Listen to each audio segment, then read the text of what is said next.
Most people think strength is what keeps things standing. But if you've ever built anything in the real world, you learn the truth fast. Strength without flexibility doesn't survive weather. Tobias is 42, a foreman who's been on job sites long enough to trust one thing above all: plans. If the drawing says it's square, he makes it square. If the schedule says Friday, he hits Friday. He doesn't like improvisation.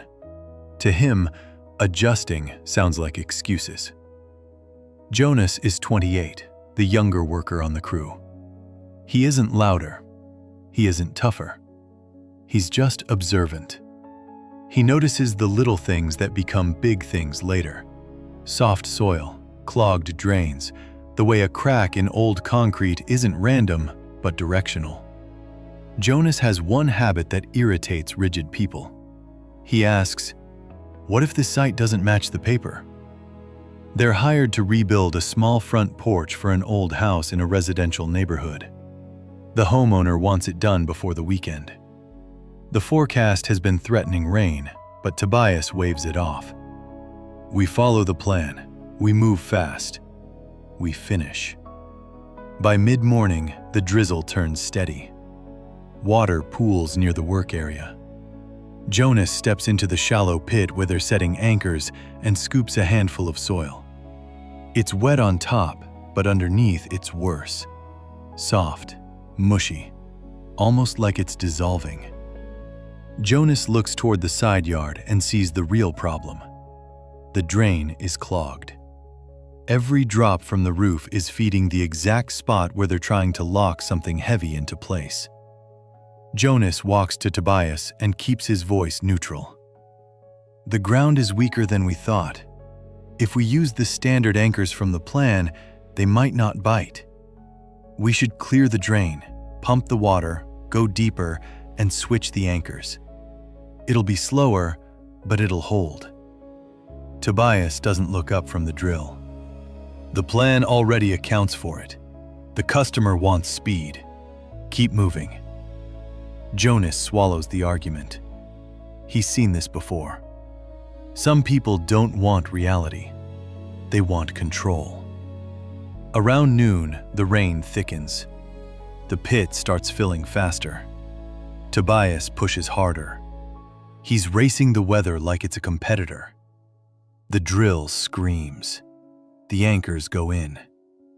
Jonas watches the ground around each anchor vibrate in a way that feels wrong. Not catastrophic, just loose. Then Jonas notices a thin old crack in the existing concrete right next to the work zone. It's been patched before, but the line is still there like a scar that never fully closed. A scar becomes a wound when pressure returns. Jonas tries one more time. Give me 10 minutes. Let me clear the drain. If we keep forcing this in wet soil, the porch could shift. We'll create the problem we're trying to prevent. Tobias snaps, more out of stress than cruelty. 10 minutes becomes an hour. An hour becomes a complaint. We finish. And then the storm hits like a bucket dumped from the sky. Rain slams the roof. Water pours into the pit. The soil turns to soup. Tobias leans into the last anchor, determined to win his own schedule. There's a tiny sound, sharp and dry. A small tick. Not a collapse, not a crash. Just the sound of something beginning. Jonas freezes. His eyes go to that old crack. It has widened almost imperceptibly, but enough to change everything. The porch edge shifts a fraction. The ground has started to release its grip. In that moment, Tobias finally sees what Jonas has been seeing all day. This isn't about being right. It's about what happens if you keep insisting on right while the conditions are wrong. Jonas doesn't argue anymore. He acts. He cuts power to the drill, and steps between Tobias and the work area. "Stop," he says. Calm. Final. Tobias stares at the crack. His jaw tightens.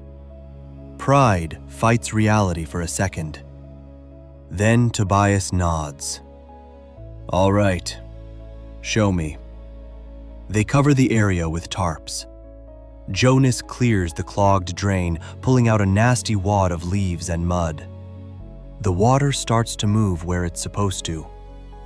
They pump out the pit, scrape away the soft layer, and adjust the plan on the spot. Deeper holes in the load points, anchors designed for wet conditions, and a reinforcement layout that spreads stress instead of concentrating it. As they work, Tobias says something Jonas won't forget. The drawing wasn't wrong. It just didn't see today's rain. By late afternoon, the storm eases. Progress is slower, but the build feels stable. The new porch doesn't feel like it's fighting the ground. It feels like it's working with it. The next day, the homeowner comes out and Tobias tells the truth. "We changed the approach because the site conditions were different. It took longer, but it's safer and it'll last." The homeowner nods. "I'd rather lose a day than rebuild a porch." When they pack up, Tobias stands beside Jonas and speaks quietly, like a man updating his definition of strength. "I used to think flexibility meant lowering standards," he says. "Now I see it's the opposite. It's respecting reality so the standard can survive." If you're listening and you feel like life is pushing back, maybe it isn't asking you to quit. Maybe it's asking you to adjust. Because flexibility isn't weakness. It's how you protect what matters when the weather changes.